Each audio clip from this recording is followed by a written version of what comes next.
સમાચાર ભાવનગરથી સામે આવ્યા છે। ભાવનગર શહેરમાં પોલીસે બોર તળાવ તથા ઘોઘા રોડ પર વિસ્તારમાં અલગ-અલગ બે સ્થળો પર જુગાર રમી રહેલા શખ્સો પર રેડ કરી તો આ અંતર્ગત 7 શખ્સોને 28,000 થી વધુના મુદ્દામાલ સાથે ઝડપી લેવામાં આવ્યા હતા અને કાયદેસરની કાર્યવાહી હાથ ધરી।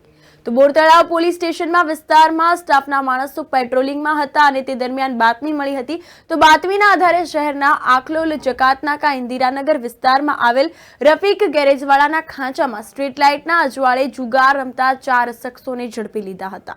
તો જુગારના પટમાં પડેલા ગંજીપત્તાના પાના તથા રોકડ મળી કુલ 11,200નો મુદ્દામાલ ઝડપી પાડ્યો છે। આ અંગે કાયદેસરની કાર્યવાહી હાથ ધરી છે અને વધુ તપાસ શરૂ કરી છે।